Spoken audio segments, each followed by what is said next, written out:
I don't know pain. Pain to me is physical. Pain to me means placing my body through the most grueling trials in hope of increasing my ability to achieve the same acme of action the next time around. To me, pain is physical.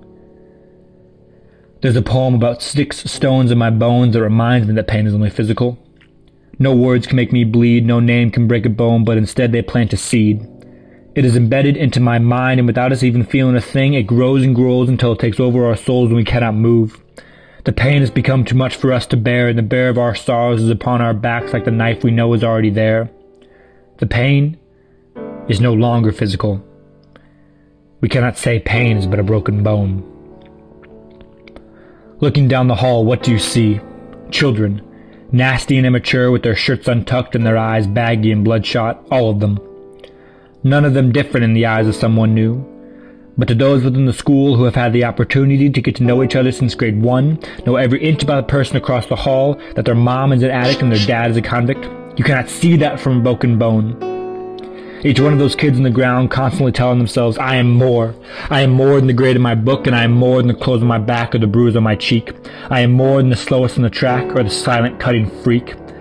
I have purpose. I have purpose. And I am a child of God no matter what you prod into my mind. I am alive and I feel the sun on my face just as you. You're right. Words cannot break our bones. They do worse. So you can spit and lie at the quiet kid in black, looking only at the social life that he lacks because he never knew how to love, but realize that you were holding the stick. You are throwing the stone. It is just as bad to walk right by as it is to make them cry. This poem is not about pain or broken bones.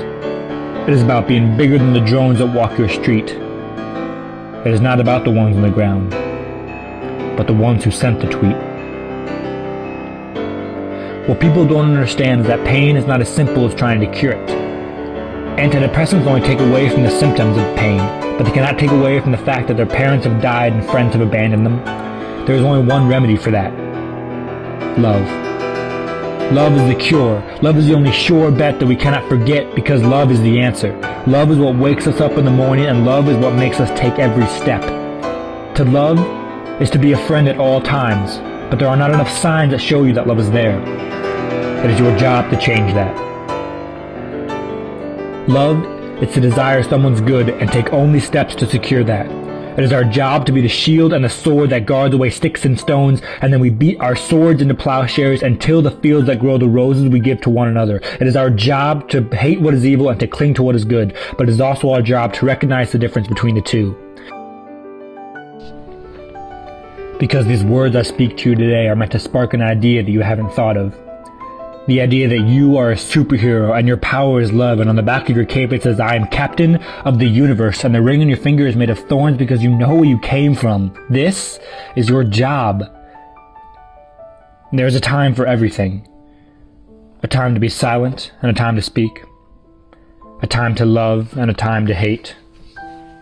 A time to weep and a time to laugh. A time for war and a time for peace.